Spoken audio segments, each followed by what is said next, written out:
नमस्कार, स्वागत है आप सभी का खबर अभी तक की खास पेशकश आपके पसंदीदा प्रोग्राम देश की आवाज में। मैं हूं आपके साथ नासिर कुरैशी।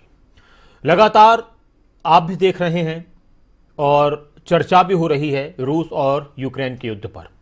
अलग अलग देशों की प्रतिक्रियाएं सामने आ रही हैं और हमारे देश से भी अलग अलग प्रतिक्रियाएं सामने आ रही हैं। हम सबके लिए इंटरेस्ट इसलिए ज़्यादा बढ़ गया, इंटरेस्ट से मतलब कि एक जिम्मेदारी बढ़ गई, क्योंकि बहुत सारे हमारे एक नागरिक वहाँ पर फंसे हुए हैं। काफ़ी आ चुके हैं वापस। सरकार की तरफ से जो कोशिशें की जा रही हैं वो अब वहाँ पर नज़र आ रही हैं, लेकिन हाँ, जो खार्किव वगैरह में फंसे हुए वहाँ पर दिक्कतें अभी भी ज़्यादा हैं। इस बीच बहुत सारे लोगों से बात हुई, लगातार आप लोगों से भी बात हुई है और अभी भी इसी मुद्दे पर लोगों का रुझान आ रहा था कि इस पर हम चर्चा करें। अलग अलग बात हो रही है क्योंकि दो देशों में युद्ध हो रहा है, बहुत दूर है, लेकिन ये युद्ध बढ़ता जाता है और इस युद्ध की चपेट में धीरे धीरे दूसरे देश आते हैं, तो कहीं ना कहीं असर फिर हम सब पर भी पड़ता है। कुछ चीज़ें महंगी होती हैं, जो चीज़ें उन देशों से आती हैं, मान लीजिए रूस से सूरजमुखी का तेल ज़्यादा वहाँ से निर्यात किया जाता है, तो वो उसमें महंगाई बढ़ चुकी है। 300, 400, 500 रुपये तक एक एक जो टिन है उस पर बढ़ चुका है। तो ये अलग लोगों के सामने प्रॉब्लम्स आती हैं। इसी बीच बहुत सी ऐसी चीज़ हो जाती हैं जो हमको पता भी नहीं चलता, जैसे आज गैस सिलेंडर के दाम फिर से बढ़ने की खबर आई और जो कमर्शियल सिलेंडर्स हैं उनके दाम बढ़ गए हैं। बहुत कुछ चल रहा है देश में और दुनिया में, लेकिन इस बीच जो प्रायोरिटी है इस वक्त सभी की वो ये है कि जितने भी लोग भारतीय वहाँ पर फंसे हुए हैं वो वापस आ जाएं। इस युद्ध की वजह से एक हमारा नौजवान वहाँ पर उसकी मौत हुई है, जो बहुत ही दुखद घटना थी पूरे परिवार के लिए भी और सभी के लिए भी।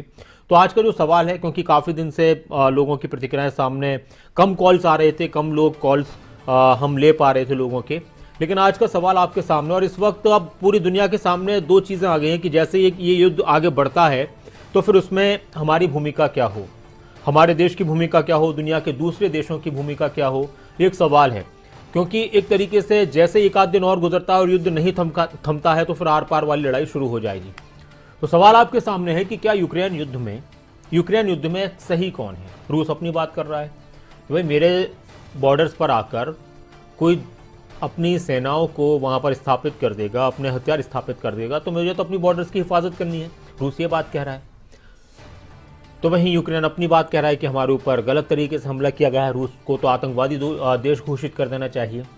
तो इस युद्ध में आपको क्या लगता है कि अब तक जो चीज़ें निकलकर सामने आई हैं, अब शुरुआत में अगर हम इस सवाल को करते तो बहुत जल्दबाजी होती, लेकिन अब इस सवाल को करना मुनासिब भी है। कितने दिन में जो चीज़ें नजर आई हैं उसके हिसाब से आपको क्या सही लगता है? और इसके अलावा तो दर्शक हमारे साथ जुड़ने शुरू हो चुके हैं। मोहसिन साहब हमारे साथ हैं महाराष्ट्र से। जी मोहसिन साहब, स्वागत है आपका, क्या कहेंगे? मैं ये कहना चाहूंगा कि अभी जो रूस और यूक्रेन के अंदर चल रहा है जी, अभी जो हालात है यूक्रेन के अंदर जी, अभी जो अपनी गवर्नमेंट जो है कोशिश कर रही है कि अपने स्टूडेंट लोगों को रेस्क्यू करने का काम कर रही है जी। लेकिन मेरा ये मानना है कि अभी जो बैठक चल रही है ना बेलारूस के अंदर रूस और यूक्रेन की, तो अभी रशिया ने, रूस ने बोला है कि हम परमाणु हमला करेंगे वगैरह वगैरह। तो मैं अभी यही कहना चाहूंगा कि हमारे इंडिया जो है पिछली मर्तबा जो तटस्थ रहा था, मतलब कि कोई राय नहीं दी थी। जी जी, हाँ जी जी। तो बात पूरी कीजिए अपनी आप मोहसिन साहब।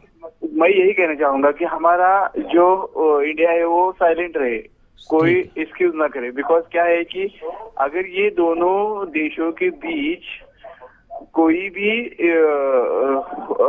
मतलब डिसीजन होगा, मतलब रूस या यूक्रेन के बीच, तो उसका मतलब खामियाजा हमें भुगतना ना पड़े। ठीक है, इसलिए भारत देश को साइलेंट रहना चाहिए। ठीक है सर, अंतिम चरण में निर्णय लेना चाहिए भारत को। शुक्रिया आप हमारे साथ जुड़े। बलदेव जी हमारे साथ हैं, स्वागत है आपका बलदेव जी। नमस्कार कुरैशी जी नमस्कार बलदेव जी। इसके बारे में कहना चाहूंगा जी, रूस यूक्रेन अपने अपने दृष्टिकोण से दोनों सही हैं, पर हमें देश के बारे में सोचना चाहिए कि वह नेता, वह पार्टियां जो सही, जो बड़े बड़े वादा करके सत्ता में आती, पर या वह वोटर सही हैं जो इनके वादों पर इनको वोट देते हैं। अपनी पार्टियां सत्ता में आने के बाद में अपनी मनमर्जी करती हैं, आम आदमी के बारे में कुछ नहीं सोचती, वो अपने घर बढ़ने के बारे में सोचती हैं। तो सबसे पहले तो हमें ये सोचना चाहिए भाई हमारे देश में सही कौन है? वो वोटर सही है जो इनके वादों पर वोट देता है, या वो पार्टियां सही है जो इनको झूठे वोट लेती है? ठीक है सर, तो इसके बारे में ये कहना चाहूंगा जी। शुक्रिया, आप हमारे साथ जुड़े और आप भी जुड़ सकते हैं। नीतीश शर्मा जी हमारे साथ हैं, हिमाचल प्रदेश से। स्वागत है आपका नीतीश जी, क्या कहेंगे? हाँ नमस्कार सर। नमस्कार सर, कहिए। जो ये यूक्रेन और रूस का युद्ध चला हुआ है, इसमें लगता तो ये है कि रूस अपनी जगह सही है, क्योंकि बाकी मुल्क जो है वो सारे इकट्ठे हो गए हैं। मगर भारत की स्थिति जो है वो ठीक है, वो अपना साइलेंट रहे। सभी को पता है कि रूस हमारा जो है वो मित्र देश रहा है, हमें हथियार वगैरह भी सप्लाई करता है। एक बात और कहना चाहता हूँ कि आपका चैनल जो है ये और भी खबरें दिखा रहा है, और ये यूक्रेन और रूस के युद्ध की खबरें दिखा रहा है जी। बाकी जो बड़े बड़े चैनल है अपने आप को नंबर 1 बता रहे हैं, वो जब से युद्ध शुरू हुआ सिर्फ यही खबरें दिखा रहे हैं। उनको क्या भारत भर की खबरों से कोई मतलब नहीं है। जैसे वो युद्ध का सारा वो दिखा रहे हैं, कम से कम उनको अपनी खबरें भी दिखानी चाहिए। तो सबसे बड़ी बात ये है कि जो खबरें अभी तक चैनल है ये लोकल खबरें भी दिखा रहा है, ताकि भारत में भी क्या हो रहा है और विदेशों में भी क्या हो रहा है। ये आपका सराहनीय काम है, धन्यवाद। बहुत शुक्रिया नीतीश जी, आप हमारे साथ जुड़े, और बहुत शुक्रिया आप लोगों के इस प्यार और विश्वास के लिए। और हमारी कोशिश यही होती है कि हर खबर पहुंच जाए हमारे दर्शकों तक, और जो ज़रूरी हैं उस पर ज़्यादा फोकस रहे, और जो कम ज़रूरी हैं लेकिन खबर हर इंसान के लिए अलग अलग तरीके से मायने रखती है, तो वो हर खबर पहुंच जाए। सूरज भान जी हमारे एक और दर्शक हमारे साथ हैं। सूरज भान जी नमस्कार, स्वागत है आपका। सूरज भान जी आप जुड़ चुके हैं कार्यक्रम में, कहिए। जी सूरज भान जी आप जुड़ चुके हैं हमारे साथ, कहिए। इस यूक्रेन और रूस युद्ध में अब 5-7 दिनों के बाद ऐसा लग रहा है कि यूक्रेन अमेरिका के झांसे में आके वो अपनी स्वतंत्रता गंवाने पे है जी। अच्छा। इसमें रशिया का थोड़ा दोष है, रूस का ज्यादा, क्योंकि ये बरगलाया गया देश है जी। जी धन्यवाद, शुक्रिया, आप हमारे साथ जुड़े। और प्रेम जी हमारे साथ हैं। जी प्रेम जी स्वागत है आपका। नमस्कार। नमस्कार जी, कहिए। सर इसमें आपने पूछा कि रशिया में और यूक्रेन में कौन सही लगता है। सर देखिए, सब अपनी अपनी रोटी सेक रहे हैं। भारतवर्ष के साथ में अगर आप बोलते हैं कि रशिया के संपर्क अच्छे हैं, फ्रांस के अच्छे हैं और अमेरिका के अच्छे हैं, जब तक ये अपने हथियार हमको बेच रहे हैं तब तक इनका संपर्क अच्छा है, तो वो अपना व्यापार कर रहे हैं। और हम आज के दिन में 60% हथियार रशिया से ले रहे हैं, और हम अपने आप घर में बनाने लग गए, इसलिए हम स्टेबल हो जाएंगे, ठीक हो जाएंगे। रही यूक्रेन की बात, यूक्रेन में हमारे जितने बच्चे थे वहाँ पढ़ने जो गए हैं, उनको यूक्रेन वालों ने रोक लिया कईयों को, तो कि आप यहाँ से नहीं जा सकते, आप यहीं पे बंदूकें लीजिए और लड़िए हमारे लिए। और वहाँ पे जब बॉर्डर पर वो गए तो उनके साथ भी बहुत अत्याचार हुआ है। और यूक्रेन के जो प्रेसिडेंट है वो सब देशों से मांग रहे हैं, कहा गया है कि उन्होंने मोदी साहब से भी मांगा है, हमारे पीएम साहब से भी मांगे, तो किस मुद्दे पर मांग रहे हैं जबकि वो वहाँ हमारे नागरिकों को तकलीफ दे रहे हैं। तो कहने का मतलब है सर, सब अपनी अपनी अपनी चाल चल रहे हैं। तो भारतवर्ष क्या करेगा? भारतवर्ष को अपनी सीमा बचानी है, क्योंकि अपनी सीमा पाकिस्तान और चाइना से उसको बचानी है, उसको अपना संरक्षण करना है, जो कि हमारे प्राइम मिनिस्टर साहब कर रहे हैं। तो इनको बोलने से और नहीं बोलने से कोई फर्क। आप अगर सोचते हैं कि रशिया हमारा बहुत दोस्त है, अमेरिका हमारा बहुत दोस्त है, फ्रांस हमारा बहुत दोस्त है, एकदम गलत राजनीति है सर। ये सब रणनीति अपना सब व्यापार करने का है। हाँ, हम जब एकदम सबल हो जाएंगे तब हम इनको दिखाएंगे कि हम कितने ताकतवर हैं। अभी हम 80% 90% ताकतवर हुए सर, 100% ताकतवर नहीं हुए हैं। ठीक है सर, बहुत शुक्रिया प्रेम जी, आप हमारे साथ जुड़े और बहुत आज गहराई के साथ और बहुत सी बातों का आपने जिक्र किया। बहुत शुक्रिया, आप हमारे साथ जुड़े, और आप भी जुड़ सकते हैं, सवाल आपके सामने है। कुलदीप जी हमारे साथ हैं। कुलदीप जी नमस्कार, स्वागत है आपका। नमस्ते खान साहब। नमस्कार कुलदीप जी, कहिए। मैं इसके बारे में ये बोलना चाहूंगा, यूक्रेन और रशिया के बारे में। जो रशिया ने जो क्या नाम यूक्रेन के साथ जो लोगों ने जो दूसरी कंट्री ने धोखा किया, क्योंकि इसमें जो क्या नाम यूक्रेन को पूरा विश्वास था कि अमेरिका उसका साथ देगा, पर अमेरिका ने बाहरी रूप से इनडायरेक्टली उसकी मदद की। डायरेक्टली सामने कोई नहीं, ना ब्रिटेन आ रहा, ना क्या नाम जर्मनी वगैरह कोई नहीं।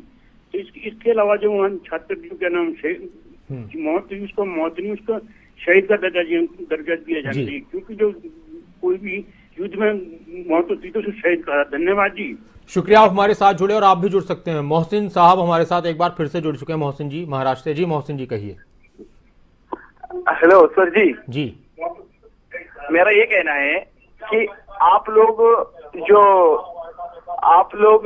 न्यूज दिखाते हो, मतलब जो सभी न्यूज चैनल पर शुरू है, जी जो यूक्रेन और रूस की दिखा रहे हो, इसी के साथ साथ आप यूपी के अंदर जो चल रहा है इलेक्शन को लेकर जी वो भी दिखाइए। और जी। दूसरी ये बात है कि अगर तुम इंडिया वाले पीएम नरेंद्र मोदी जी हैं और जो अपने स्टूडेंट लोगों को रेस्क्यू कर रहे हैं जी तो स्मृति ईरानी जी, नारायण राणे जी, ये जो कुछ पॉलिटिकल मतलब राजनीतिक जो दिखा रहे हैं वो ना दिखाए, बल्कि आपका कर्तव्य है कि तुम भारतीय नागरिकों को लेकर आओ। ठीक ठीक है, सही है ना?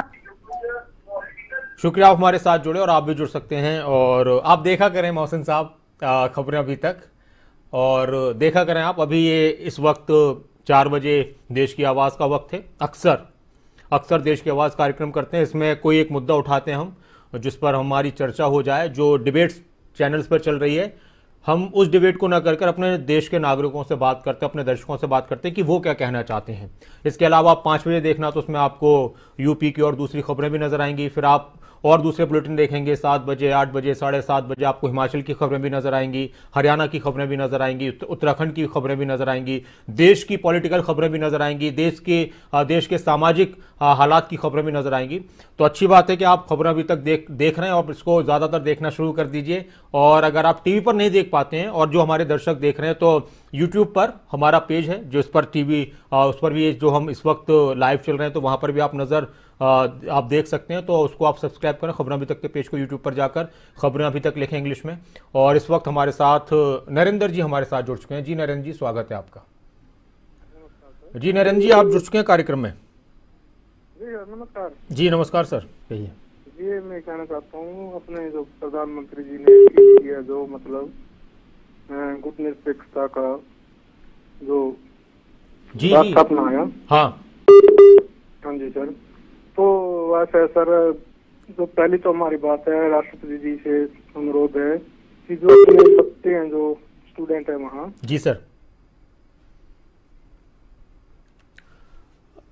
चलिए शुक्रिया, आप हमारे साथ जुड़े। आपकी आवाज़ भी थोड़ी ठीक से नहीं आ रही थी और आप ये कहना चाह रहे थे कि हमारे जो बच्चे वहाँ पर फंसे हुए उन सबको पहले जल्द से जल्द वापस यहाँ पर अपने देश सुरक्षित लाया जाए, और इस तरह की कोशिशें चल रही हैं। बहुत शुक्रिया, आप हमारे साथ जुड़े। रूपेश जी हमारे एक दर्शक लखनऊ से हमारे साथ हैं। जी रूपेश जी, स्वागत है आपका, कहिए।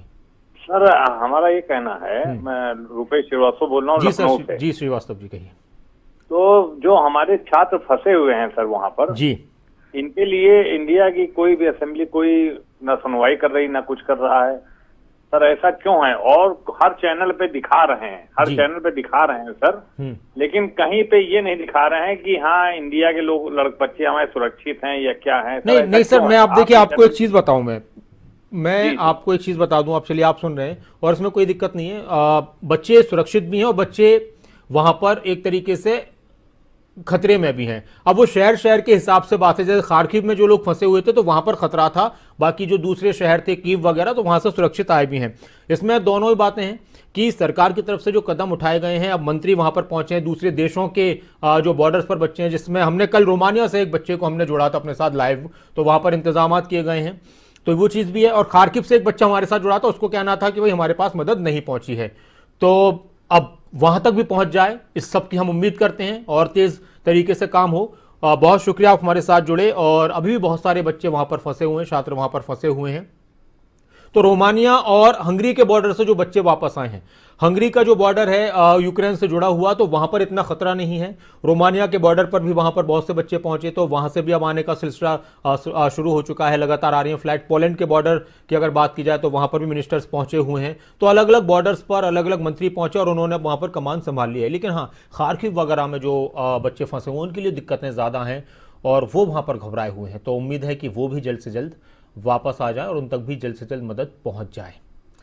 एक और दर्शक हमारे साथ हैं। चलिए शुक्रिया, आप हमारे साथ जुड़े, आपने कोशिश की। और इस बीच बहुत सारी ऐसी चीज़ें भी निकलकर सामने आ रही हैं। मददगारों की भी बात की जाए तो हमारे देश के जो बच्चे हैं वो अपने, देखिए तिरंगे से हम सबको प्यार है और तिरंगा कहीं ना कहीं एक पहचान है हम सबकी, कहीं के लिए भी हो।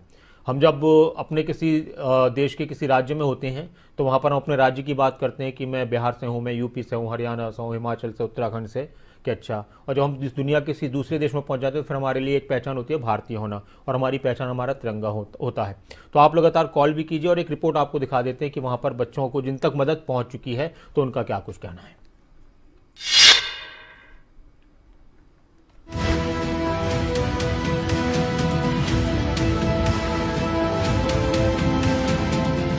ये सिर्फ तिरंगा नहीं बल्कि भारत की आन बान शान और मान है। ये तिरंगा उन हजारों छात्रों की जान बचा सकता है जो यूक्रेन में फंसे हैं। ये हम नहीं बल्कि यूक्रेन से लौटे छात्रों ने खुद कहा है। दरअसल ऑपरेशन गंगा के तहत एक और फ्लाइट रोमानिया से दिल्ली पहुंची। फ्लाइट में कुल 220 छात्र सवार थे। वहीं यूक्रेन से वापस लौटे छात्रों की माने तो यूक्रेन में उनकी जान बचाए रखने के लिए भारतीय झंडा काफी मददगार साबित हुआ। इतना ही नहीं, दूसरे मुल्कों के छात्रों ने भी अपनी जान बचाए रखने के लिए भारतीय झंडे का सहारा लिया था। एक्चुअली हमारे जो फ्लैट है, फ्लैट के यहाँ पर आर्मी से हमारी ऐसी बात हुई थी, तो वो कह रहे थे कि आपका जो है इंडियन फ्लैग है और आप इंडियन हो तो आपको इतनी डरने की जरूरत नहीं है क्योंकि इंडिया रशिया का सब ठीक चीज़ है। तो हम लोग ने वैसी फटाफट फ्लैग अरेंजमेंट की और जैसी हमारी बस जैसी हुई तो हम लोग ने बस के सामने 2 इंडियन फ्लैग प्रॉपर बिगेस्ट बड़े बड़े लगा दिए ताकि हमको फ्री क्लियरेंस मिले। और एक्चुअली वो काम किया क्योंकि इंडियन फ्लैग देखे लोगों ने देखा कि ये सब इंडियन बच्चे मेडिकल स्टूडेंट्स हैं तो उनको हमको अलाउंस मिलता है। कैसे वो फ्लैग मैंने अरेंज करा था, मैं भाग के जाके मार्केट गया, कलर स्प्रे लेके आया, फिर मैंने 6 कलर स्प्रे खरीदे, फिर मैं दूसरी दुकान पे गया, मैं कर्टन लेके आया, मैंने कर्टन काटा, फिर वो हैंड टू हैंड स्प्रे बनाए और वो मेरे पास वीडियो भी है। फिर हम जब घर से निकल रहे थे पूरी बस पे फ्लैग लगाए, फिर हमने नेशनल एंथम गाया, उसके बाद फिर हम निकले। तो कहीं पर मैं पढ़ रही थी कि एक टर्किश बच्चे ने, एक पाकिस्तानी बच्चे ने, सबने भारत के झंडे पकड़ लिए थे ताकि उन्हें उनको हेल्प मिल रही थी। केंद्रीय मंत्री जितेंद्र सिंह दिल्ली एयरपोर्ट पर यूक्रेन से लौट रहे भारतीय छात्रों का स्वागत करने पहुंचे। मंत्री ने सभी छात्रों को गुलाब का फूल देकर उनका स्वागत किया। वहीं छात्रों को लेने पहुंचे केंद्रीय मंत्री जितेंद्र सिंह ने बताया कि छात्रों की सुविधाओं के पूरे बंदोबस्त किए गए हैं। सबसे पहले तो हमने ये सुनिश्चित किया कि सब बच्चों की अपनी घर बातचीत हो जाए अपने माता पिता से। कुछ बच्चों की, बड़े मासूम बच्चे हैं, किसी की बैटरी डेड हो गई थी, किसी का सिग्नल बंद हो गया था, उनकी हमने पहले सबका ये सुनिश्चित किया अपने अपने पेरेंट्स के साथ बात करें। अब यहाँ पर उनकी व्यवस्था की गई है, हेल्प डेस्क हर स्टेट के लिए अलग अलग से स्थापित किए गए हैं। उनके जलपान की व्यवस्था होगी, फ्रेशन अप होगी, उसके बाद उनकी आगे की यात्रा की व्यवस्था होगी। रूस यूक्रेन के हालात संभलने की बजाय लगातार बिगड़ते जा रहे हैं। रूस अपनी हरकतों से बाज नहीं आ रहा और यूक्रेन रूस के सामने डट कर खड़ा है। लेकिन इन सब के बीच आम जनता के सामने जिंदगी को बचाए रखने और अपने वतन सुरक्षित पहुंचने की चुनौती आ खड़ी हुई है। हालांकि भारत सरकार यूक्रेन में फंसे भारतीयों को वापस लाने का हर संभव प्रयास कर रही है। कई भारतीयों की वतन वापसी हो गई है, लेकिन अभी भी हजारों भारतीय यूक्रेन में मदद का इंतजार कर रहे हैं।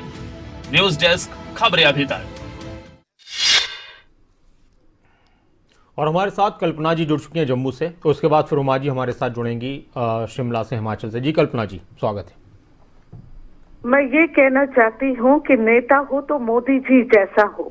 ऑपरेशन गंगा के तहत उन्होंने कैसे छात्रों का जिम्मा लिया और पाकिस्तान में देखिए वो छात्र कैसे, पाकिस्तानी छात्र मदद की गुहार लगा रहे हैं और इमरान खान बिल्कुल आगे नहीं आ रहे हैं। स्टूडेंट कम्युनिटी है, इन पर दया आती है। अब आप कहेंगे कि कौन सही है, पुतिन सही है या जेलेंस्की? मैं तो कहूंगी Putin is a ruthless dictator, he is prisoner of Prestige.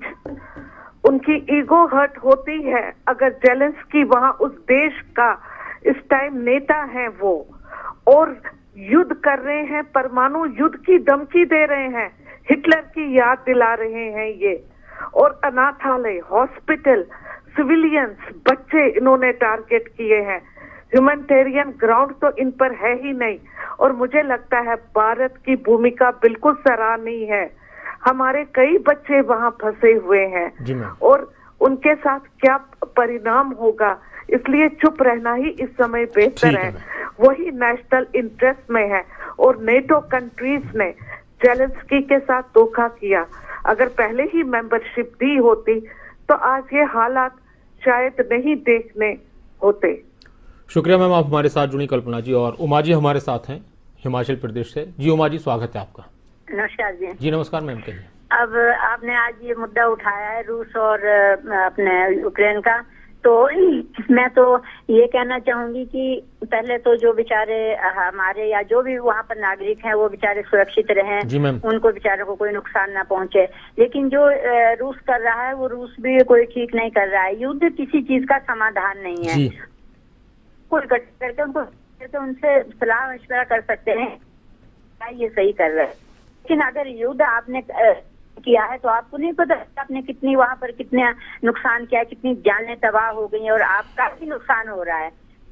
किसी भी कहीं भी किसी भी समस्या का कोई हल नहीं होता है।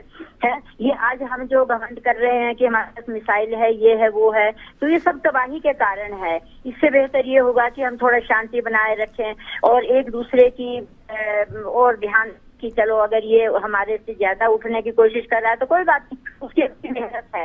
लेकिन अब देखिए जो बेचारे बाहर के कितने देशों के वहाँ पर। शुक्रिया मैम, आप हमारे साथ जुड़ी उमा जी। और एक और दर्शक हमारे साथ में वीरेंद्र जी हमारे साथ हैं लखनऊ से। जी वीरेंद्र जी। सर ज़ेलेंस्की साहब को EU ने तो अपने यहाँ मेंबर बना लिया है जी, लेकिन सर EU की तरफ से कोई प्रतिक्रिया अभी तक नहीं आ रही है, कुछ ऐसा जी, कोई चैनल नहीं दिखा रहा है कि कोई सपोर्ट कर रहा है, क्या कर रहा है सर।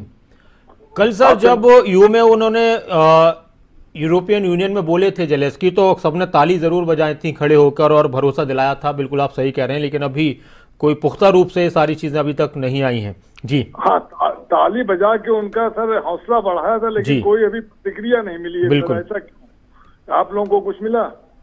अभी तक तो नहीं है, लेकिन इसमें अभी तक कोई ऑफिशियली कोई ऐसी जानकारी तक तो नहीं आई है कि उनका बस भावुक जो भाषण था, हौसला बढ़ाया, तालियां बजी, भरोसा दिलाया, लेकिन एक जो ऑफिशियल तरीके से कि हाँ आप हमारे साथ आ चुके हो, हमारे साथ हो, अब हम आपके खुलकर आएंगे, ऐसा कुछ अभी नहीं आया सर जी।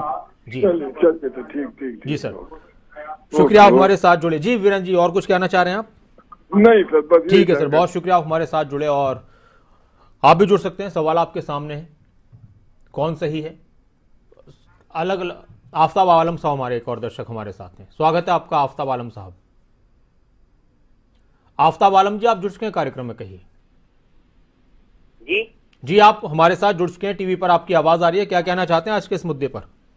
हम कहना चाह रहे थे सर कि जो यूक्रेन और ये रशिया का जो झगड़ा है जी, इसमें तो पूरा यूक्रेन की गलती है। अच्छा। ये अपने बड़े भाई से लड़ गया, सलाहियत नहीं, पीछे जो उसका आया अमेरिका और नाटो की गलती है इसमें। इसको उसका आगे बढ़ाया और पिटा रहा है ये, यहाँ के आवाम की पूरा कुचला दिया, सबको जलवा दिया। शुक्रिया आप हमारे साथ जुड़े सर, आप भी जुड़ सकते हैं। जगदीप जी हमारे एक दर्शक हमारे साथ हैं फतेहाबाद से। जी स्वागत है आपका। जी सर, मैं ये कह रहा हूँ, ये जो गंगा ऑपरेशन का नाम दिया है इन्होंने, बीजेपी राजनीति ढूंढ रही है इसमें, तो इसलिए हालांकि इसको ऑपरेशन यूक्रेन देना चाहिए जी। और एक यूक्रेन में जो फैसिलिटी है वो फैसिलिटी हमारे इंडिया में अगर कराई जाए जी, तो इन बच्चों को वहां जाना ही ना पड़े। शुक्रिया सर, आप हमारे साथ जुड़े। एक और दर्शक हमारे साथ हैं नालागढ़ से, ब्रह्मजीत जी नमस्कार, क्या कहेंगे? परमजीत जी। जी परमजीत जी नमस्कार सर। नमस्कार जी सर। आज भी हम देख रहे हैं कि 1377 बच्चे जो हैं वो यूक्रेन से इंडिया में आए हैं जी, और मोदी सरकार भी लगा हुआ है कि वो बच्चों को वहां से जल्दी निकाले। हमें इसके ऊपर किसी भी को राजनीति नहीं करनी चाहिए, युद्ध ही होता है, किसी को क्या पता कि आज दिन क्या होगा, कल क्या होगा जी सर। तो इसलिए ये है जो सरकार कर रही है ये अच्छा कर रही है, और आप भी जो दिखा रहे हैं ये अच्छा कर रहे हैं। शुक्रिया, बहुत शुक्रिया परमजीत जी, आप हमारे साथ जुड़े। और आप सभी का बहुत शुक्रिया इस कार्यक्रम में जुड़ने के लिए। रोज आपसे इस कार्यक्रम के जरिए अलग अलग मुद्दों पर हम रूबरू होते हैं और आपसे मुलाकात होती है। और अगर बात की जाए जो अहम बात है, वो सबसे अहम बात यहाँ पर यही है कि जिस तरह से इस वक्त दुनिया के हालात बदल रहे हैं और इन दोनों देशों के युद्ध के बाद चीज़ें पल पल में बदल रही हैं और वो दूसरे देशों के लिए भी चिंता बढ़ रही है। लेकिन हाँ, हमारे जो बहुत सारे छात्र वहाँ पर फंसे हुए हैं, अभी भी उनके परिवार के लोगों की उम्मीदें हैं कि वो जल्द से जल्द लौटेंगे और सरकार ने भरोसा दिलाया कि सबको वापस लेकर आएंगे।